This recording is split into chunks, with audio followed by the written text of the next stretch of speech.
नमस्कार, ख़ास मुलाकात में आपका स्वागत है। आज हमारे साथ जो शख्सियत मौजूद हैं जो हमारे सवालों का जवाब देंगे वो किसी पहचान के मोहताज नहीं हैं। सतीश उपाध्याय जी उनका नाम है और मध्य प्रदेश में लोकसभा चुनाव के सह प्रभारी हैं। सर, आपका बहुत बहुत स्वागत है। बहुत बहुत धन्यवाद। नमस्कार। आपसे सर बात हो रही है तो सबसे पहले लोकसभा चुनाव की ही बात करेंगे। 29 सीटें हैं मध्य प्रदेश में लोकसभा की और 28 पर अभी आप काबिज हैं। एक सीट है छिंदवाड़ा जो हाई प्रोफाइल सीट है। पहले छिंदवाड़ा चलते हैं। छिंदवाड़ा में लगातार बीजेपी कोशिश कर रही है कि वो सीट किसी ना किसी तरीके से हासिल की जाए। क्या तैयारी हैं सर उसकी? देखिए, 28 सीटें हम जीते हैं और इस बार हम 100% का रिकॉर्ड अपना बनाएंगे। और छिंदवाड़ा सीट जिस प्रकार से कांग्रेस में लगातार एक तरह की भगदड़ है और आप देख रहे हैं कि वहाँ के चुने हुए प्रतिनिधि भी रिज़ाइन करके और भारतीय जनता पार्टी ज्वाइन कर रहे हैं, तो ये इस बात का सूचक है कि किस प्रकार से कांग्रेस मुक्त छिंदवाड़ा भी हो रहा है। और हमारी तैयारी विशेष रूप से छिंदवाड़ा को लेकर के है। वहाँ केवल एक विधायक ने ही पार्टी ज्वाइन नहीं की है, उनके जो परिवार के अंदर के लोग, सो कॉल्ड जो चुनाव को संभालने वाले लोग थे, और नीचे स्तर तक के हज़ारों कार्यकर्ताओं ने पार्टी ज्वाइन की है। और ये इस बात का सूचक है कि मध्य प्रदेश में और ख़ास करके छिंदवाड़ा में किस प्रकार से लोगों ने मोदी जी की नीतियों को, और देश में जिस प्रकार से एक परिवर्तन हुआ है, देश में चित्र और चरित्र दोनों ही पिछले 10 वर्षों में बदला है। मध्य प्रदेश में नई सरकार आने के बाद और पिछली सरकार ने 18 वर्षों में जो एक बीमारू राज्य से मध्य प्रदेश को एक ऊर्जावान राज्य बनाया है, प्रदेशों की सूची की अग्रिम पंक्ति में ला कर के खड़ा किया है। और इस 90 दिन में मध्य प्रदेश की सरकार ने जो ऐतिहासिक पहल और निर्णय किए हैं, मैं कह सकता हूं कि 457 उनके वायदे थे चुनाव घोषणा पत्र में, जिसमें से 30 वायदों को 90 दिन में पूरा किया है। 104 वायदों में पूरी तरह से काम प्रारंभ हो गया। तो मैं कह सकता हूं कि 134 घोषणाएं मध्य प्रदेश में पूर्णता की ओर हैं। तो इस बात का प्रमाण है कि 5 साल में और 90 दिन में लगभग 1 से 1.5 वायदा, सवा वायदा रोज के हिसाब से पूरा करने का काम किया है। महत्वपूर्ण इसलिए भी है कि मध्य प्रदेश की जनता, मध्य प्रदेश के आदिवासी और छिंदवाड़ा के आसपास के आदिवासी हेलीकॉप्टर को बड़ी उत्सुकता से देखते थे। एक हेलीकॉप्टर घर के लिए उड़ता है, एक हेलीकॉप्टर विलासिता के लिए उड़ता है, एक हेलीकॉप्टर मौज मस्ती के लिए उड़ता है, और लोग टकटकी बांध करके उस हेलीकॉप्टर को देखते हैं और उनके मन में एक सपना पैदा होता है कि क्या कभी इस मशीन को, इस उड़न खटोले को, इस हेलीकॉप्टर में मैं जा पाऊंगा क्या, और उत्सुकता से वो देखते हैं। मैं बधाई देना चाहता हूं मध्य प्रदेश की वर्तमान सरकार को, जिन्होंने प्रधानमंत्री श्री हेलीकॉप्टर योजना जो प्रारंभ की है, जिसमें अगर मध्य प्रदेश में कोई गंभीर अवस्था में दूर सुदूर अगर आम जन, जो सामान्य नागरिक है, वो अगर गंभीर अवस्था में बीमार हो जाता है, तो ये जनता के लिए हेलीकॉप्टर की योजना को लागू करके वो आम आदमी भी उसके विपत्ति के समय में, उसकी बीमारी के समय में उसको अस्पताल ला करके उस हेलीकॉप्टर का प्रयोग होगा। तो ये 2 प्रकार की संस्कृति हैं। एक जो जिनके पास कुछ नहीं है, उनके लिए जो मोदी जी ने कहा था कि मेरी सरकार गरीबों को समर्पित सरकार है, मेरी सरकार वंचितों को समर्पित सरकार है, जिनका कोई नहीं है उनके हम हैं। तो ये एक कार्य पद्धति दिखाती है कि एक हेलीकॉप्टर विलासिता का है और दूसरा हेलीकॉप्टर जनता के लिए है। और जिस प्रकार से छिंदवाड़ा में आप उनके विश्वास को देख सकते हैं, 2 दिन 3 दिन का समय आपको ऐसा भी दिखाई दिया कि जहाँ से उनके एक्स हैंडल से, ट्विटर हैंडल से कांग्रेस गायब हो गई, संशय की स्थिति, बंगले पर भगवा ध्वज भी, बंगले पर भगवा ध्वज हो गया, अचानक ही पूरे अपने नैरेटिव का भगवाकरण करना शुरू कर दिया।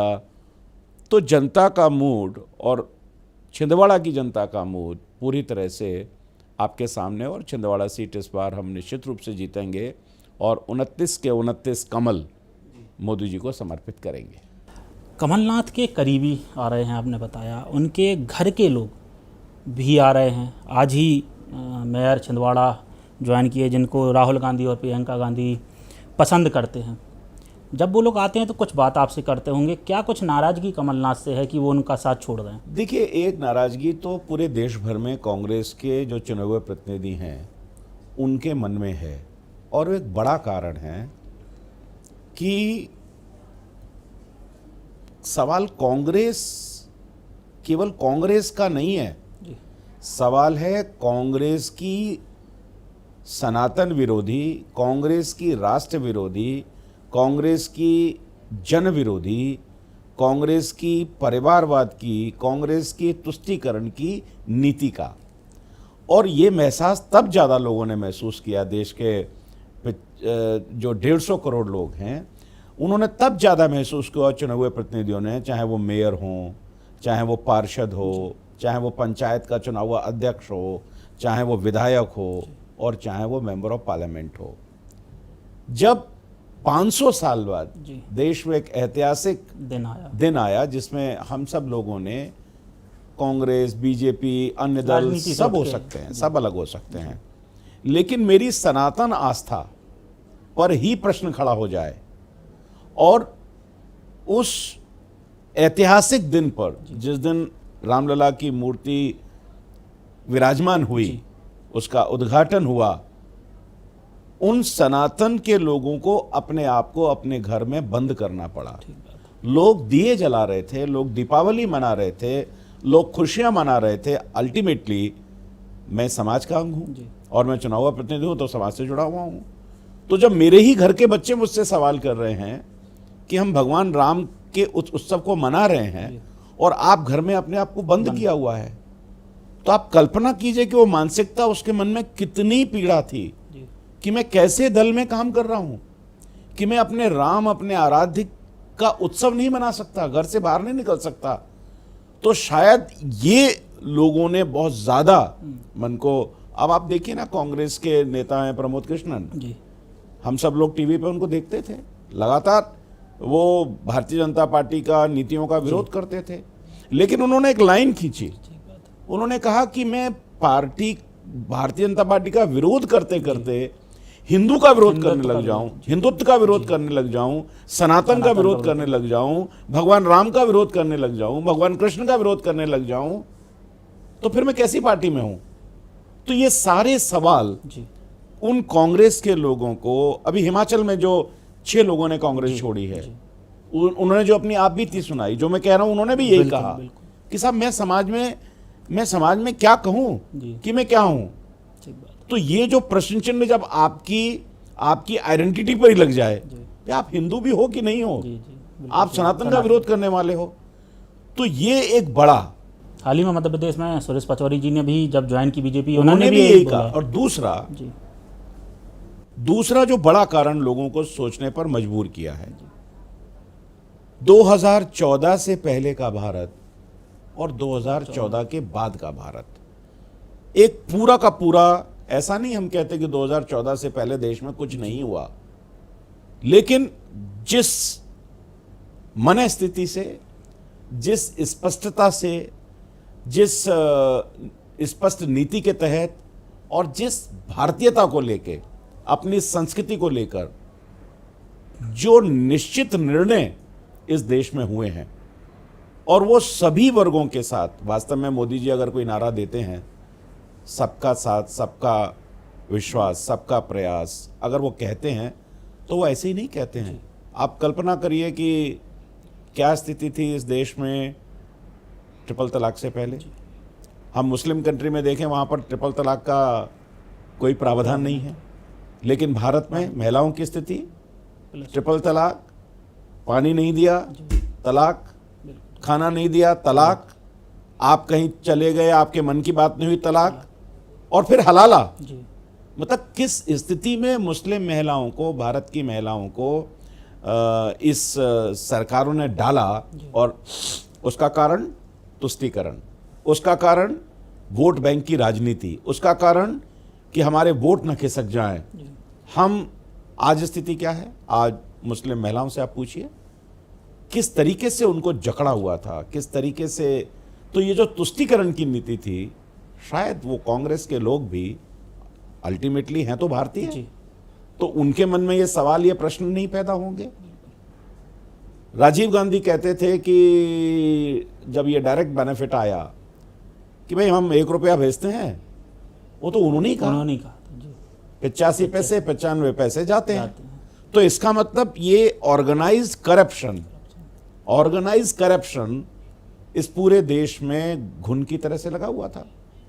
तो वो कांग्रेसी जो ये कहता था, क्या वो नहीं देखेगा कि आज डायरेक्ट बेनिफिट ट्रांसफर से अगर किसान सम्मान निधि 6,000 रुपये सरकार दे रही है और 6,000 रुपये राज्य सरकार दे रही है, तो वो 12 के 12,000 शत% रुपये उसके खाते में जा रहे हैं। या जब प्रधानमंत्री आवास का पैसा उसके खाते में जाता है, मनरेगा का पैसा उसके मजदूरी का उसके खाते में जाता है, या ST/SC बालिकाएं स्कूलों में उनको जो पैसा पढ़ाई के लिए दिया छात्रवृत्ति दी जाती है, वो डायरेक्ट उनके बैंक में जाता है, तो ये परिवर्तन क्या सामने दिखाई नहीं देगा? मध्य प्रदेश में लाडली बहना, और मध्य प्रदेश में लाडली बहना, लाडली लक्ष्मी योजना, ये जो डायरेक्ट ट्रांसफर बेनिफिट है, आप सोचिए कि 51 करोड़ जनधन खाते खुले।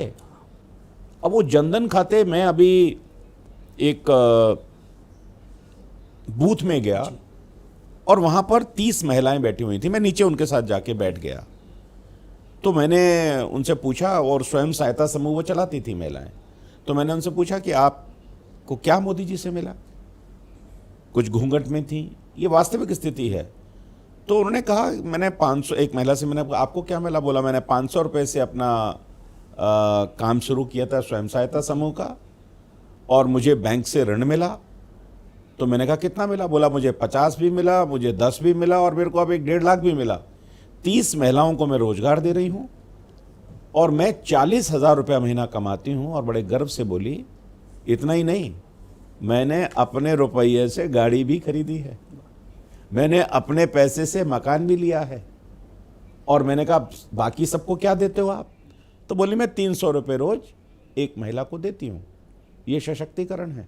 एक महिला घूंघट में थी, बोली कि हम तो कभी अपने जीवन में बैंक में कदम रखने का नहीं सोच सकते थे, अनपढ़ महिला है, लेकिन अब बोली मैं चूड़ियों का काम करती हूँ, और मैंने 10 बहनों का सहायता समूह बनाया है, और मैं स्वाभिमान के साथ अपना रोजगार कर रही हूँ। एक महिला थी, उसने कहा मैं बैंक सखी हूँ, मैं सबको, आज मैं कलेक्टर के पास भी जा सकती हूँ, मैं लोन दिलवाती हूँ। यानी ये आत्मविश्वास, क्या इसकी आवाज़ कांग्रेस के लोगों पर नहीं जाएगी? निश्चित रूप से जाएगी। कोरोना के काल में जिस प्रकार से मोदी जी ने देश के लोगों को इस कोरोना की महामारी से सब कुछ झोंक करके बचाया, क्या उसमें कांग्रेस ही नहीं थे? और क्या नैरेटिव चलाया था? ये बीजेपी का वैक्सीन है, ये मोदी का वैक्सीन है। यानी आप नैरेटिव कैसा चलाते हैं? और वो वैक्सीन, जिस भारत में पहले टीकाकरण के लिए हम कुछ अपने यहाँ रिसर्च नहीं करते थे, हम टीके नहीं बनाते थे, हम बाहर से इंपोर्ट करते थे, आज ये गर्व की बात नहीं है? वो कांग्रेसी नहीं देखेगा क्या कि 120 देशों में हमारे वैक्सीन ने विश्व के लोगों को केवल अपने को ही नहीं बचाया, उनको भी बचाया। कैसा नैरेटिव? तो क्या ये नहीं दिखेगा? क्या 80 करोड़ लोगों को जो प्रधानमंत्री योजना से, अन्न योजना से, आज कोरोना से लेकर 2020 से लेकर और आज तक उनको जो अन्न मिल रहा है, जो उनको गरीबी की से हमने भुखमरी से बाहर निकाला है, क्या वो कांग्रेस को महसूस नहीं होगा? वो भी तो आम जनता है ना। 25 करोड़ लोगों को हमने गरीबी की रेखा से मोदी जी ने बाहर निकाला है।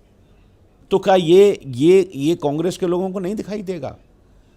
सवाल है कि मोदी जी का जो नेतृत्व है, और मोदी जी वास्तव में जितनी योजनाएं, चाहे वो देश का महिलाएं हैं, और ख़ास करके महिलाओं के गरीबों के शक्तिकरण का, मैं ये कहता हूँ सशक्तिकरण का, ये स्वर्णिम काल है।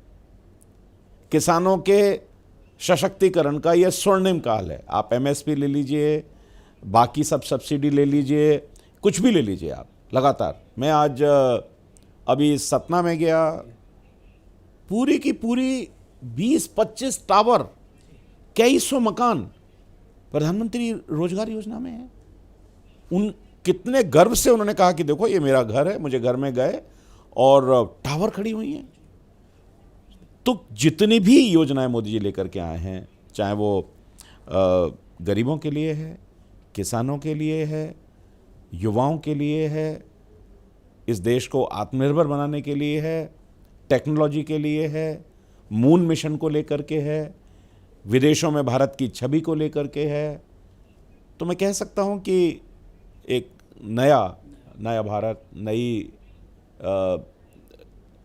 रूप में भारत को आप देख रहे हैं। और वास्तव में जो 2014 में हमारी अर्थव्यवस्था जहां 11वें नंबर पर थी, आज हम 5वें नंबर पर आए हैं। क्या ये गर्व की बात नहीं है कि जहां अमेरिका जैसे देश में विकास की दर 4% है, जर्मनी में 3% है, इंग्लैंड में 0.1% है, वहीं भारत में इतनी जनसंख्या होने के बावजूद भी आज हम मोर देन 8% की ग्रोथ से आगे बढ़ रहे हैं। तो ये अपने आप में बहुत बड़ा उदाहरण है। आज पहले भारत को विदेशों में किस दृष्टि से देखा जाता था, भारत के पासपोर्ट की वैल्यू क्या थी, आज भारत को लोग किस दृष्टि से देखते हैं। तो क्या ये कांग्रेस के जो भी थोड़ा बहुत देश के बारे में सोचेगा उसको नहीं समझ में आएगा। ऐसे तमाम मुद्दे हैं। देश का इंफ्रास्ट्रक्चर आप देखिए, कहाँ पहले 6 किलोमीटर में रोड बनती थी और आज 32 किलोमीटर पर डे की रोड बनती है। ये बड़ी बात नहीं है। कहाँ 74 एयरपोर्ट पहले थे, आज 150 एयरपोर्ट आज देश में बने हैं। ये इंफ्रास्ट्रक्चर में नहीं है। जहाँ एक और गरीबों को हमने समृद्ध किया है, महिलाओं को सशक्त किया है, युवाओं को make in India, made in India से सशक्त किया है, वहीं दूसरी ओर देश का इंफ्रास्ट्रक्चर और हम चांद पर पहुँचे हैं।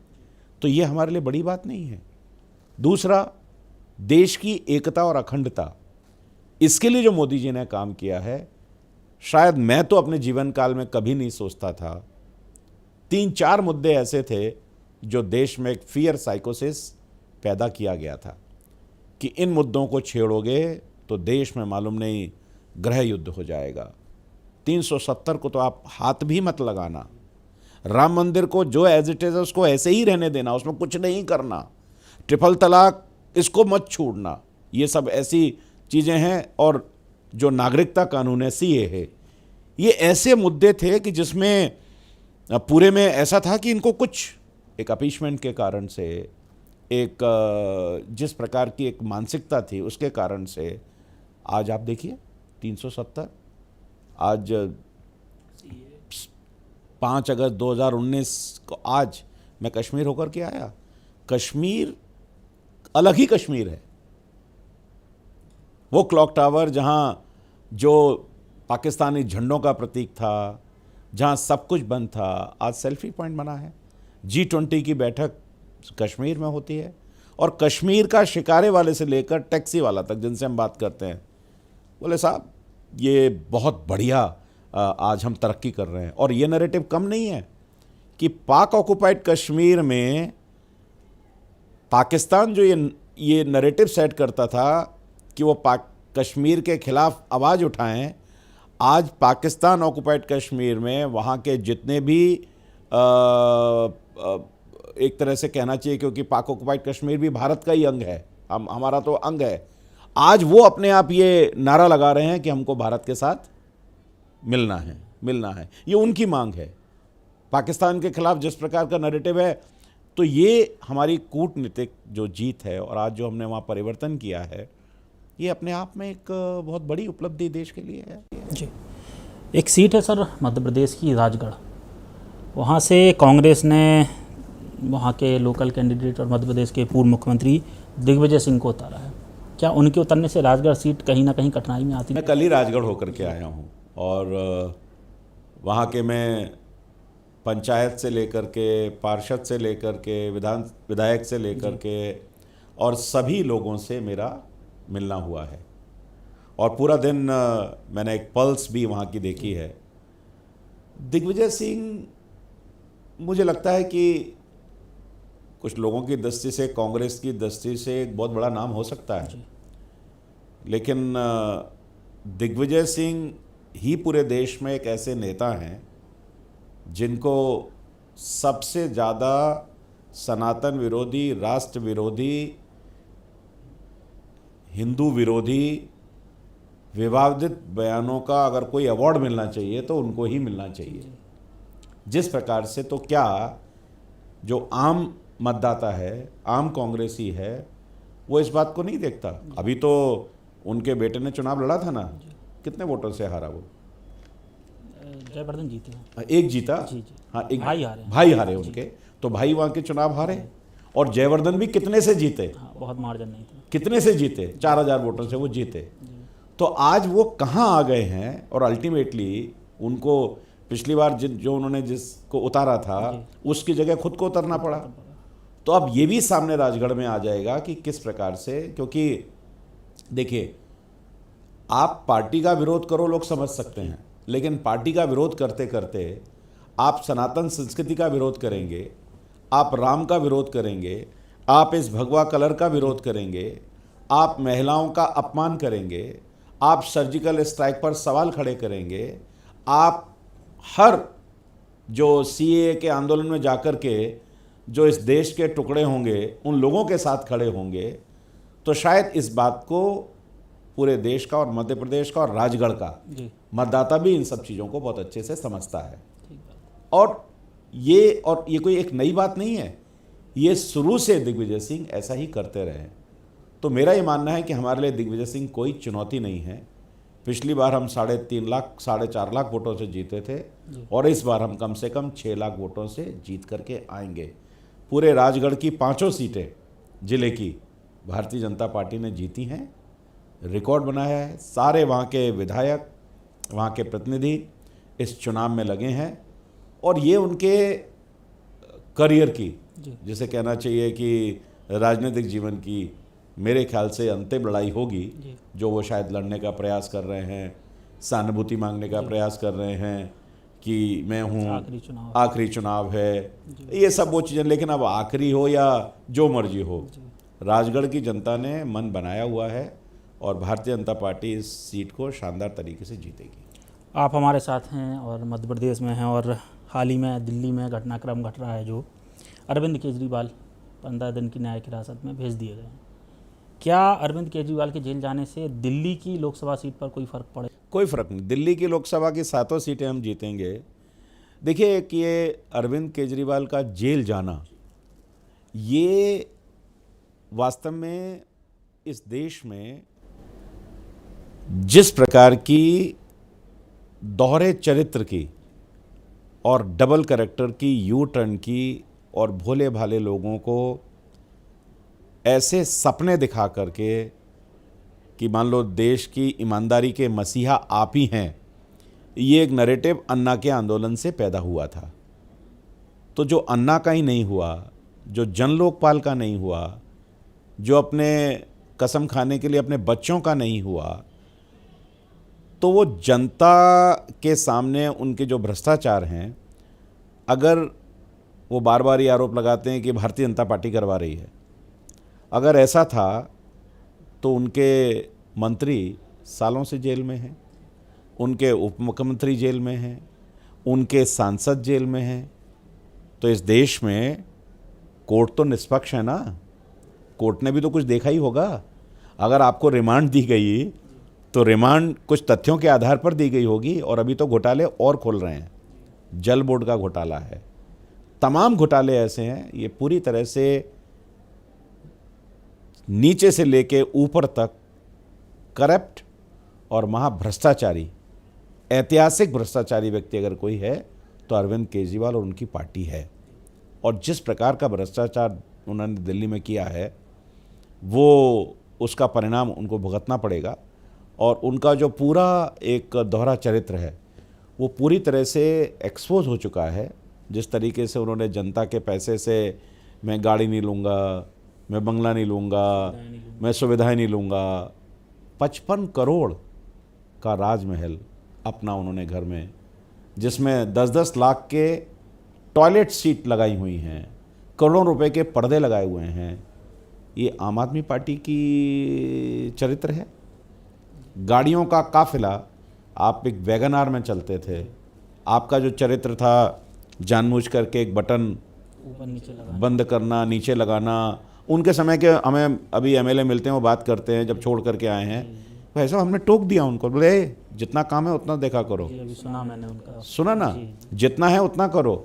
चप्पल पहनना, शर्ट बदल के आ जाना, शर्ट बदल के आ जाना, ऐसे कर देना, बुना हुआ स्वेटर पहनना, ये एक पूरा का पूरा एक प्रपंच जो जिसको आम जनता को दिखाने के लिए कि मैं तुम्हारे में से हूँ, मैं तुम्हारी तरह खाता हूँ, पहनता हूँ, लेकिन वो एक केजरीवाल है और वास्तव में वो भ्रष्टाचारी अलग केजरीवाल है जो आकंठ ऊपर से नीचे तक भ्रष्टाचार में डूबा हुआ है। और दिल्ली की जनता भी, केवल 7 सीटें तो हम जीतेंगे इसमें तो कोई सवाल ही नहीं है, आने वाले 25 के चुनाव में भी दिल्ली में भारतीय जनता पार्टी की सरकार बनेगी। और एक और चीज़ देखिए, यानी आप विसंगतियां देखिए कैसी, यानी वो कांग्रेस, जिस कांग्रेस के 300 पन्ने दिखा करके केजरीवाल ने शीला दीक्षित के भ्रष्टाचार को लेकर, पूरे कांग्रेस सोनिया गांधी के भ्रष्टाचार को लेकर, राहुल गांधी की भ्रष्टाचार को लेकर, जो कांग्रेस के विचार के प्रति लड़ा, कांग्रेस के वोट बैंक को खा गया, और वही दोनों मिलकर के चुनाव में, जिसने कहा कि मैं अपने बच्चों की कसम खाता हूं, मैं चुनाव साथ में नहीं लड़ूंगा, सरकार नहीं, तो वो जो कहा उस हर चीज़ का एकदम 100% विपरीत एक चरित्र केजरीवाल का आचरण में, केजरीवाल के व्यवहार में, केजरीवाल की राजनीति में, केजरीवाल के संबंधों में और केजरीवाल की सरकार में बिल्कुल विपरीत। देशद्रोहियों के साथ खड़ा होना। राम मंदिर के बारे में क्या कहा था केजरीवाल ने, यहाँ तो अस्पताल बनाना चाहिए, और अब कह रहे हैं कि मेरी सरकार राम राज्य की तरह से चल रही है। तो पूरी तरीके से एक नौटंकी नाटक का पर्याय केजरीवाल हैं, और इसलिए अब दिल्ली की जनता और न्यायालय से उनको माफ़ी नहीं मिलेगी। एक आखिरी सवाल सर, कमलनाथ के करीबी आ रहे हैं, क्या कमलनाथ और नकुलनाथ भी भविष्य में बीजेपी में देखे जा सकते हैं? नहीं, भविष्य के गर्त में क्या है ये तो हमारे को कुछ नहीं पता, ये तो हमको भविष्य वर्ता तो है नहीं, भविष्यवेत्ता तो हम है नहीं, कहाँ क्या हो रहा है। लेकिन जिस प्रकार से आज देश की स्थिति है, जिस प्रकार से मध्य प्रदेश में जब से हूँ, अभी आप देखिए कि 6 अप्रैल को हमारा स्थापना दिवस है, लाखों कार्यकर्ता, ज़मीनी स्तर के बूथ के कार्यकर्ता भारतीय जनता पार्टी को ज्वाइन करने वाले हैं, और एक पूरा का पूरा सैलाब है कार्यकर्ताओं का। और ये सैलाब किसी इस कारण से नहीं है, ये सैलाब है मोदी जी की नीतियों के कारण से, ये सैलाब है देश की आत्मनिर्भरता के कारण, ये सैलाब है देश में डिसाइसिव नेतृत्व के कारण, ये सैलाब है मोदी जी ने सबका साथ सबका विकास जो बराबरी का नारा दिया है उसके कारण, और ये सैलाब है डबल इंजन की सरकार। क्या किसी ने सोचा था कि मध्य प्रदेश में दोबारा सरकार बनेगी? तो ये जो लोग देख रहे हैं कि जिस प्रकार का वास्तव में जनता को समर्पित जो नीतियां हैं, जन जन को समर्पित जो सरकारें हैं, और अंत्योदय का जो लक्ष्य भारतीय जनता पार्टी के पास है, उसको लेकर के जो काम चल रहे हैं, उसके कारण से निश्चित रूप से भारतीय जनता पार्टी का जो लक्ष्य है 370, जो हमारा एक सैद्धांतिक विषय है, बहुत इमोशनल विषय है, श्यामा प्रसाद मुखर्जी ने इस देश के लिए पहला राजनीतिक बलिदान अपना किया था, वो एक 370 हमारे पास एक बड़ा एक समर्पण है, जिस समर्पण को पूरे देश के कार्यकर्ता पूर्ति करने में लगे हैं, और फिर एक बार मोदी सरकार निश्चित रूप से तय है। आपने हमारे तमाम सवालों का जवाब दिया, उसके लिए धन्यवाद। Thank you very much. तो साफ तौर पर सतीश उपाध्याय जी का कहना है कि भारतीय जनता पार्टी मध्य प्रदेश में 29 की 29 सीटें जीतकर मोदी जी को समर्पित करेगी, उसी को लेकर लगातार वो तैयारियां भी कर रहे हैं। हमारे एक खास प्रोग्राम में फ़िलहाल इतना ही। आप देखते रहिए न्यूज़ वर्ल्ड। नमस्कार।